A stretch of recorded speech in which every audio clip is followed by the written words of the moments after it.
Ma egy sok embert érintő kellemetlenségről, a székrekedésről lesz szó, továbbá beszélünk majd a beöntésről és a kolon hidroterápiáról, ami nem ugyanaz, mint a beöntés. A székrekedés egy gyakori emésztési betegség, amely minden korosztályt érint, ritka székürítés vagy a székletürítés nehézsége jellemzi. Bár kellemetlen, általában nem súlyos. A krónikus székrekedés azonban számos egészségügyi problémához vezethet, ha nem kezelik megfelelően. Itt szeretnék köszönetet mondani a csatorna állandó támogatójának, az Ormos Intézetnek, mely egy jó felszerelt magánintézmény, magasan képzett, tapasztalt szakorvosokkal. Az intézet elérhetősége a videó alatti leírásban megtalálható. A székrekedés okai elég változatosak. A legfontosabb az étrendi tényezők miatti székrekedés, a zöldségekből, gyümölcsökből származó rostbevitel hiánya székrekedéshez vezet.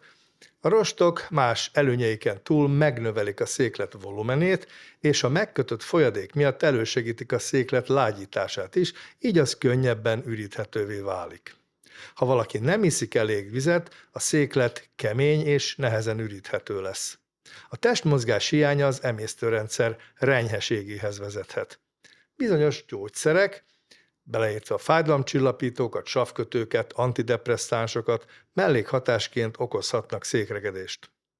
Az olyan betegségek, mint a cukorbetegség, vagy a hipotireózis, tehát a pajzsmirigy alacsony működése és egyes neurológiai állapotok befolyásolhatják a bélmozgást, ezáltal okozza székrekedést. Az utazás, a napi rutin megváltozása és a stressz hatással lehet az emésztőrendszerre, így a székürítésre is. Van, akinek hasmenése lesz utazás előtt az izgalomtól, mások viszont szorulással reagálhatnak erre. A székletürítés valamilyen okból való rendszeres visszatartása szintén székrekedéshez vezet, például az illető nem szeret vécére menni a munkahelyén, idővel a vastagbél függővé válhat hashajtók túlzott használatától is, ami csökkenti a belek természetes összehúzódási képességét. A boltban árult gyári humántápokat mellőző, de megfelelő rosttartalmú növényi alapú étrend mellett kizárható a székrekedés. Akinek nincs valamilyen bélbetegsége, de székrekedése van, az biztosan nem megfelelően étkezik. Ha a székrekedést nem kezelik, az számos egészségügyi problémához vezethet. A székletürítés során fellépő erőlködés a végbél területén lévő erek duzzadását okozhatja, amit köznyelven aranyérnek nevezünk. A kemény széklet a végbél nyálkahártya szakadását okozhatja, ami fájdalmat, vérzést okozhat. A hosszantartó székrekedés kemény széklet felhalmozódásához vezethet a bélben, amelyet nehéz üríteni. A tartós megerőltetés hatására a bélnyálkahártya kicsi része kibújhat a végbél nyílásból, ezt prolapszusnak nevezzük. A krónikus székrekedés továbbá befolyásolhatja az életminőséget, és akár depresszióhoz vagy szorongáshoz is vezethet, bár az azért ritka. A székrekedés kezelése általában életmódváltással és otthoni gyógymódokkal kezdődik. A rostbevitel növelése és a megfelelő hidratálás, tehát folyadékfogyasztás elég gyakran enyhíti és meg is oldja a székrekedést. A rendszeres fizikai aktivitás, testmozgás serkentheti az emésztőrendszert. Biztosan más is megfigyelte, hogyha a reggeli szeánsz elmarad, akkor ránk fog jönni egyből, ahogy elindulunk valahova, szerencsés esetben találunk WC-t a környéken. Krónikus székrekedés esetén az orvosok bizonyos gyógyszereket írhatnak fel a bélmozgás serkentésére, de hát ez már az utolsó eset. Tehát idáig nem érdemes eljutni.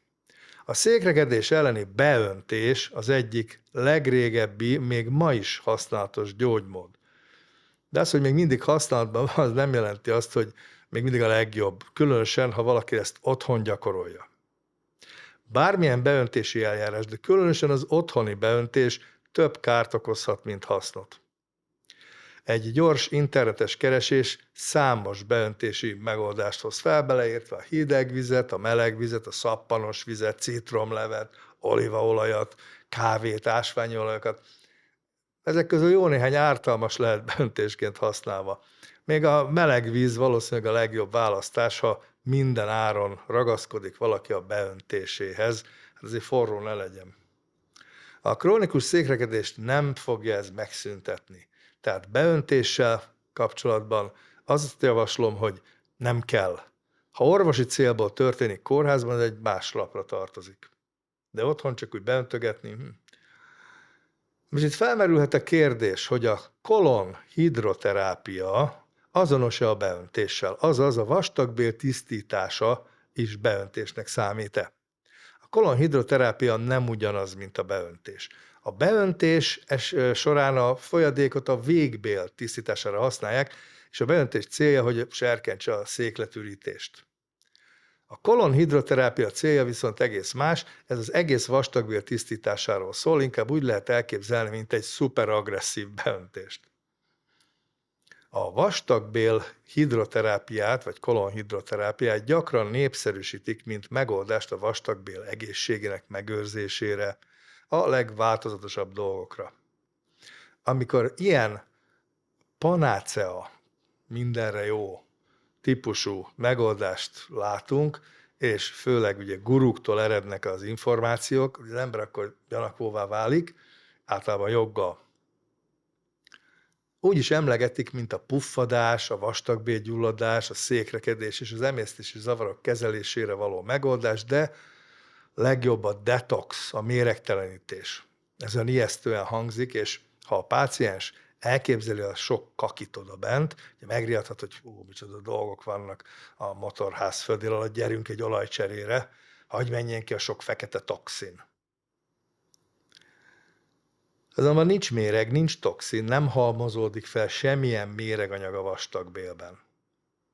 A vastagbél hidroterápiát nem szabad rendszeresen vagy rekreációs céllal végezni. Amerikában vannak erre szakosodott ilyen bélmosodák, gyakran orvosi felügyelet nélkül, és mennek a különféle detoxok, amit a közösségi médiában reklámoznak, különféle egészségügyi előnyöket tulajdonítva az eljárásnak, a szép bőrtől kezdve a hajnövesztésig, a test energiájának megnövelésén át jelentsen az bármit. A legváltozatosabb hatásokat tulajdonítják neki, hát ezek egytől egyig butaságok. Nem véletlenül az orvos szakma kétkedve tekint a vastagbél hidroterápiára.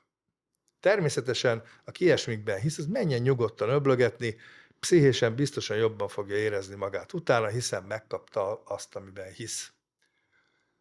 Mi a vastagbél hidroterápia vagy vastagbél tisztítás valójában? Ez tulajdonképpen a vastagbél alulról történő kiöblítését jelenti nagy mennyiségű folyadékkal. Egy régi elképzelésből fejlődött ez ki, amely szerint a szervezet a salakanyagok visszatartásával mérgezi magát. Úgy gondolták, hogy a széklet alapos vízzel történő eltávolítása javítja az egészséget, és ez nem elég, ha reggelente magunk kitoljuk a gipszet a fajanszon ülve. De nincs semmilyen tudományos bizonyíték ennek az elméletnek az alátámasztására. A wellness központokban a vastagbéltisztítást végző úgynevezett hidroterapeuták, szintén nem orvosok. Kissé más a helyzet, ha orvosi célra végzik a vastagbél hidroterápia kezelést. A vastagbél hidroterápia során nagy mennyiségű vízzel, akár 60 liter is lehet ez, átmossák a vastagbelet.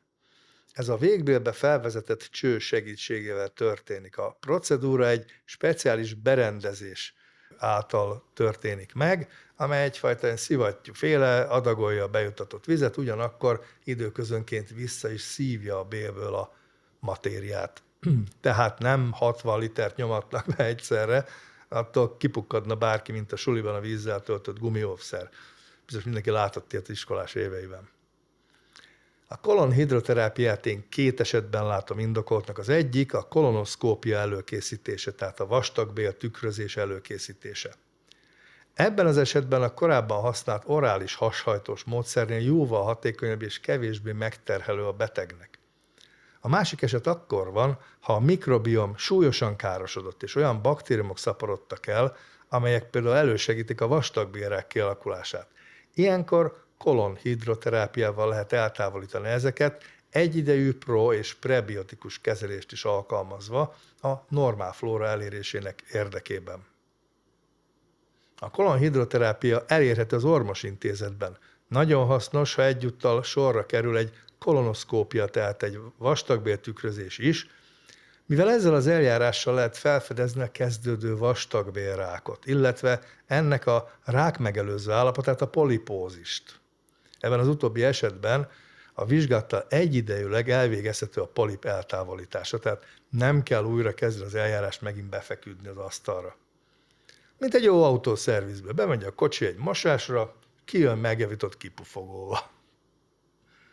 Ha látni szeretnéd a vastagbélrákkal kapcsolatos korábbi videómat, ide kattints kérlek, és jó éjszakát kívánok!